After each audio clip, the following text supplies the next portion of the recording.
پچھلی ویڈیو میں ہم نے ابراہیم علیہ السلام کا تعارف دیکھا تھا۔ اب اس ویڈیو میں ہم دیکھیں گے کہ قوم کی ستارہ پرستی اور قوم کے نصیحت کے لیے ابراہیم علیہ السلام کی بتوں سے بغاوت۔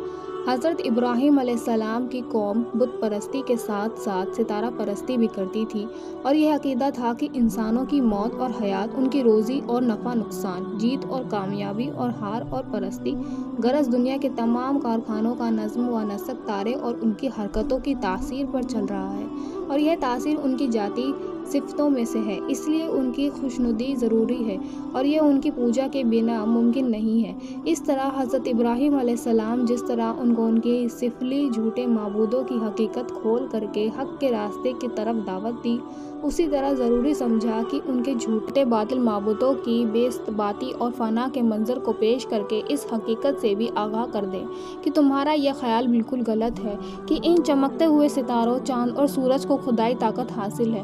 ہرگز نہیں، یہ بیکار کا خیال اور باطل عقیدہ ہے، مگر یہ باطل پرست جبکہ اپنے خود کے گڑھے ہوئے بتوں سے اتنے ڈرے تھے کہ ان کو برا کہنے والے کے لیے ہر وقت یہ سوچتے تھے کہ ان کے غزل میں آ کر تباہ و برباد ہو جائے گا۔ تو ایسے توہام پرستوں کے دلوں میں بلند ستاروں کی پوجا کے خلاف جچہ پیدا کرنا کچھ آسان کام نہ تھا، اس لیے حضرت ابراہیم علیہ السلام نے ان کے دماغ میں مناسب ایک عجیب اور دلچسپ طریقہ بیان و اختیار کیا۔ تاروں بھری رات تھی، ایک ستارہ خوب روشن تھا۔ حضرت ابراہیم علیہ السلام اپنے اس کو دیکھ کر فرمایا، میرا رب یہ ہے، اس لیے اگر ستاروں کو رب مان سکتے ہیں تو یہ ان میں سب سے ممتاز اور روشن ہے۔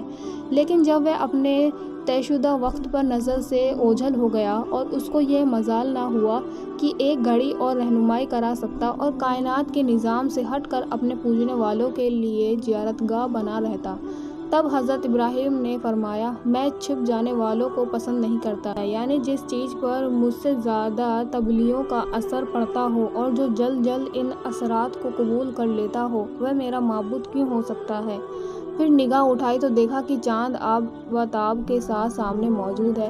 اس کو دیکھ کر فرمایا، میرا رب یہ ہے، اس لیے یہ خوب روشن ہے اور اپنی ٹھنڈی روشنی سے ساری دنیا کو نور کا گڑھ بنائے ہوئے ہے۔ پاس اگر تاروں کو رب بنانا ہی ہے تو اسے کیوں نہ بنایا جائے، کیونکہ یہی اس کا زیادہ حقدار نظر آتا ہے۔ پھر جب صبح کا وقت ہونے لگا تو چاند کے بھی ہلکے پڑ جانے اور چھپ جانے کا وقت آ پہنچا، اور جتنا ہی سورج کے اگنے کا وقت ہوتا گیا، چاند کا جسم دیکھنے والوں کی نظروں سے اوجھل ہونے لگا۔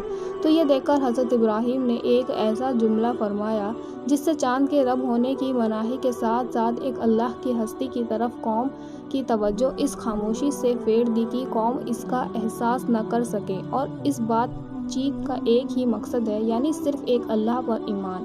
وہ ان کے دلوں میں بغیر قصد و ارادے کے بیٹھ جائے۔ فرمایا، اگر میرا سچا پالنہار میری رہنمائی نہ کرتا تو میں بھی ضرور گمراہ قوم میں سے ایک ہوتا۔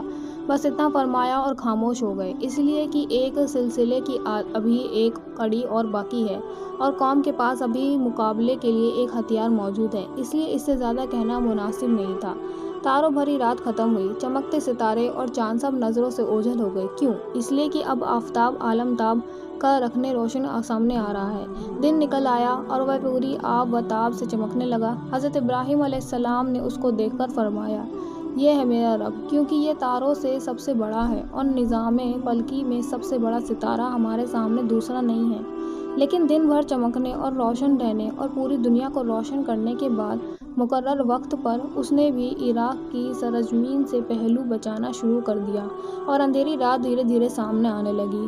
آخر کار وہ نظاروں سے غائب ہو گیا۔ تو اب وقت آ پہنچا کہ ابراہیم علیہ السلام اصل حقیقت کا اعلان کر دیں اور قوم کو لاجواب بنا دیں کہ ان کے عقیدے کے مطابق اگر ان تاروں کو رب اور معبود ہونے کا درجہ حاصل ہے تو اس کی کیا وجہ ہے کہ ہم سے بھی زیادہ ان میں تبلیغاں نمایاں ہیں، اور یہ جلد جلد کر کے اثروں سے متاثر ہوتے ہیں، اور اگر معبود ہے تو ان میں افول چمک کر پھر ڈوب جانا کیوں ہے؟ جس طرح چمکتے نظر آتے تھے اسی طرح کیوں نہ چمکتے رہے؟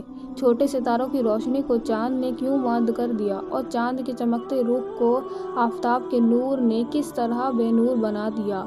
اے قوم، میں ان شرک بھرے عقیدوں سے بری ہوں اور شرک کی زندگی سے بیزار۔ بے شک میں نے اپنا رخ صرف اسی ایک اللہ کی اور کر لیا ہے جو آسمانوں اور زمینوں کا پیدا کرنے والا ہے۔ میں حنیف ایک اللہ کی اطاعت کے لیے یکس ہوں اور مشرک شرک کرنے والا نہیں ہوں۔